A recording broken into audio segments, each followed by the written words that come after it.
Welcome to Builder Nation Procurement Edition. In this episode, we are going to explore the world of procurement and supply chain management with industry experts.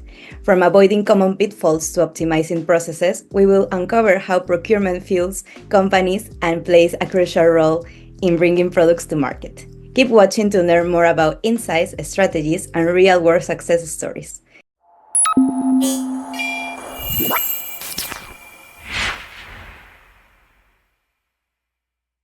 Today, we are joined by Yeshwin Raju, Lead of Sourcing and Procurement at Posha. Hi, Yeshwin, and welcome to Builder Nation.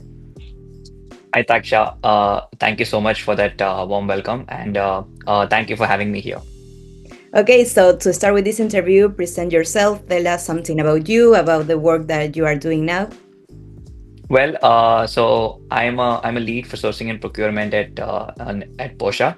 So what that essentially means is, if I have to put in blunt words, so I am responsible to get the product in flesh, right? By flesh, I mean, like, let's say you have an idea to create a product. It can be a hardware product, it can be multiple moving components or whatever. It's my responsibility to get it manufactured, to identify people who manufacture it and buy parts from them and get it assembled and put it out there. So yeah, that's basically my responsibility. Yeah, it's a huge responsibility, actually. Right, right. So yeah, like I said, right. To put in very easy words, it's probably seems like, just get the idea into the flesh, but it's a lot more difficult than that. The execution part is can always be tricky because there's a lot of external dependent factors about it. But yeah, it's been quite a journey. And the I mean, as everyone would say, supply chain is something which you keep dealing with problems on an everyday basis. There's something new coming up every day, and that's what keeps me going here as well, because there's something new for me to fight on an everyday basis. But yeah, pretty much on a daily basis, I deal with vendors. I look for vendors. I try to purchase from vendors. I figure out what's best for them. I figure out what's best for me. I figure out what's best for the company, and so on and so forth. Yeah, that it's super interesting how you make all this process to bring the product to the reality in just some words. And now I want to know how did procurement play a role during the Posha's journey in building their product? Right. So in terms of procurement, so we were an early stage startup. We're still a startup, but we are not so early stage anymore. So when we were an early stage startup, the procurement kind of varies to what we are doing right now. So at Posha, when we were early stage, it was more of building this proof of concept of sorts. Like, what I mean by that is, it was literally to get whatever my idea is into flesh, right? For example, let's say if I have to get a product and I have to figure out if it works or not. So I need to look for something which fits the criteria rather than to look at something which is immediately easy to source or immediately lesser in costing or immediately a better vendor or whatever. So that takes a second back seat. The first seat is if it works or not. We do not give a lot of heed into cost. So that is how my journey also started here. I was primarily looking for multiple vendors or multiple sources and buying from multiple different domains and stuff, right? To ensure that the product actually works, and the objective is met, and that essentially will in a way transform. It'll take a curve of sorts. By a curve, I mean, like, from that you start building batch products. By batch products, you essentially can't end up using the same stuff that you had sourced when you were a early stage startup, because costs are slightly trying to take a hit. Maybe the supply chain issues. Maybe you can't buy this in bulk. Let's say if you had to buy a fastener or something, or a very specific part, which you can probably get only 50 or 100 quantities, and you're making a batch production of 200, probably the vendor is not able to support. In that case, you necessarily cannot go ahead and change the vendor because you're kind of fixated on the design, right? So then you start taking the trajectory of trying to optimize for batch production, which is again wherein you don't essentially end up changing the parts that you've sourced or that you've procured. You end up kind of optimizing it according to your preference. To optimize, I mean, you can kind of invest some small fee on molds or invest some small fee on investments and all that stuff, right? And kind of essentially ease your way into manufacturing. And right now in Posha, we have passed all the stages. Fortunately, we are in the final legs of manufacturing, wherein we are actually getting this out in the mass volumes. So right now our product is optimized for mass scale basically, right? Let's say if I had to make 10,000 of these or 100,000 of these or a million of these tomorrow, I probably could just go ahead and just place an order to make it rather than sit and figure out, okay, if this vendor is able to manufacture it or if this can be made with the same quality and the so and so. So that was the journey. Procurement in itself remains the same. The procurement as base skeleton level will remain the same. But the way you do procurement, the way you do sourcing from these vendors will change over time as the journey of the company also changes. Yeah, now hearing you, I hear that you have to take many decisions at different times of the journey. So, what do you think it was the most difficult decision that you had to take during all this journey? Right. So basically, there's always a better person out there for these three major parameters that I look for in a vendor, or everybody would look for in a vendor, is cost, quality, and time. Hmm. As thumb rule, you can obviously get only two. You can't get all three from a vendor, no matter where you look for. But That there's will be the perfect always, scenario. yeah, yeah, that will be the perfect. But there's always you're going to get only two.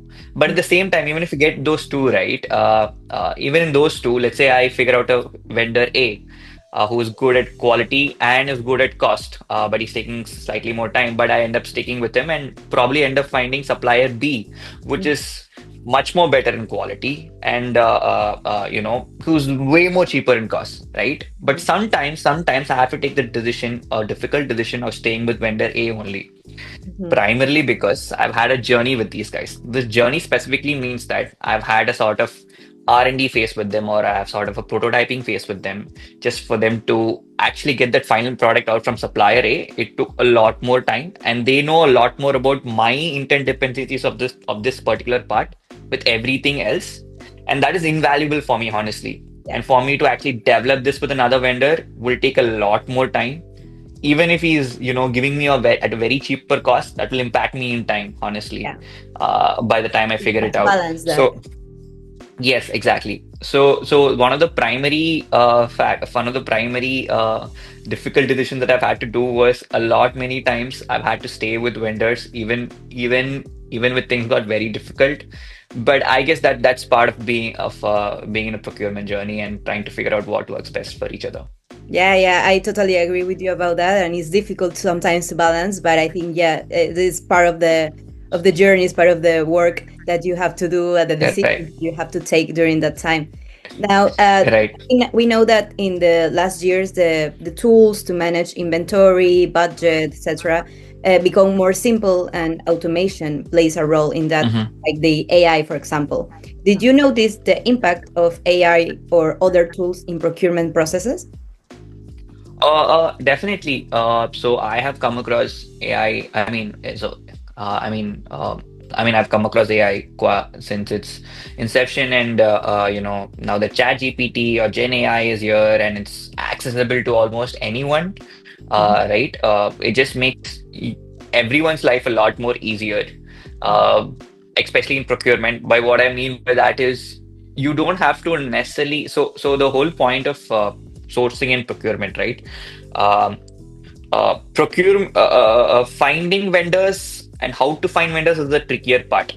Getting part from them is comparatively easier, but filtering out what you need and how on what from what sort of vendors you need is the much more trickier part.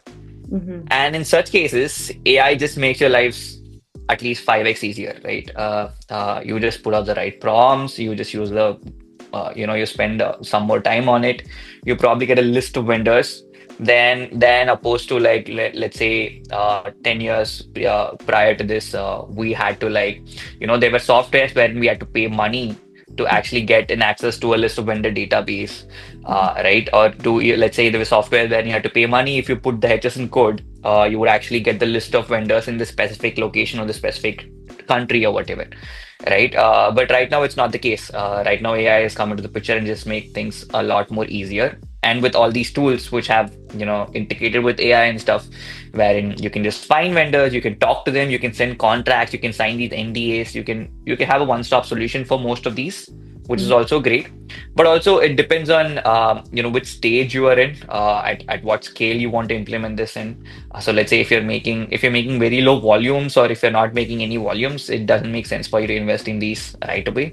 But yes, if as and when you're progressing and you're scaling up, you don't have to hire manpower, to be very honest. You can, make do with all of these tools, and it just makes your life easier.